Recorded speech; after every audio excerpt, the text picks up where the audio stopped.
Hey, what's up DIYers, Mike Boards with the Mike Boards channel. Thank you for watching. In today's video, we're talking garage door openers, and in the event that yours sticks, jerks, or jolts, we're going to talk about a couple things that it could be and how to fix it. Let's get started. All right, YouTubers, we are outside in the garage now, and let's talk about most common cause number one.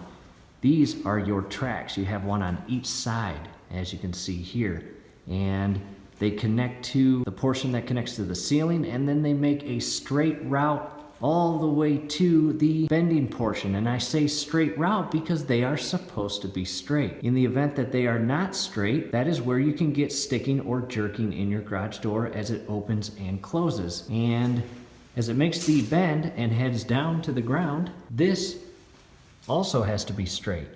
And inside here are your rollers. And as you can see, I have properly lubricated my rollers with white lithium grease. And that is the product that we strongly recommend lubricating your garage door components with, not WD-40. WD-40 is not a pure lubricant. It can aid momentarily, however, WD-40 can gather dirt and grime and cause long-term issues with your components, leading to failure over time. So take a look at this. As you can see, the roller is inside this little portion of the track, and it rides all the way up, makes that turn, and it's all the way to its stopping point. And I recommend inspecting every inch of this track and make sure that there is no dents or bends along the entire track itself. Because as these rollers cruise these inner portions of the track, as the door opens and closes, any bend in this track, these rollers are going to bind up momentarily, and depending how severe your bend is, will depend on how severe your jerking or sticking is.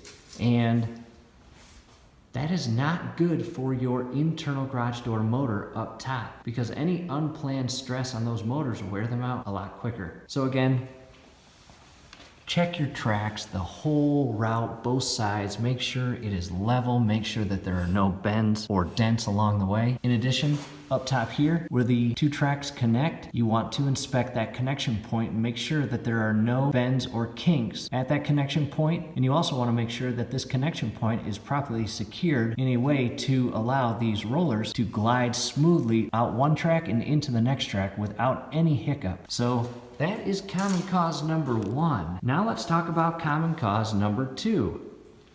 Believe it or not, we just talked about the rollers, and in the event that your rollers are not properly greased over the years, they're going to wear out and seize internally. And unfortunately, anytime that happens, your rollers will not roll. As you can see here, I can very easily roll the wheel. And if you cannot do that, you need to lubricate your rollers, because once these seize up, not only are you going to get sticking or jerking, you are going to get loud squealing and screaming sounds coming from these rollers. So again, quick recap. Common cause number one, inspect your rails for any dents or bends and make sure it's level. Common cause number two, properly lubricate all your rollers. And in the event that you hear squealing and screaming from a single roller, try lubricating it first. And if that doesn't work over the next couple days, well, it's time to replace a single roller. And real quick, the white lithium grease is again the product that we recommend. I'll show you a picture right now.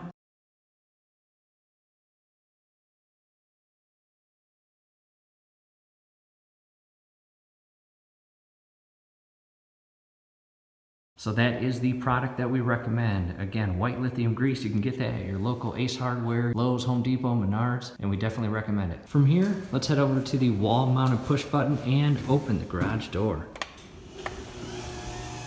And this is exactly what you want your garage door to sound like. Quiet motor, no squealing, no screeching, no screaming. And as you can see, definitely no catching or jerking. From here, let's go ahead and close it. And same thing. You can see the rollers moving.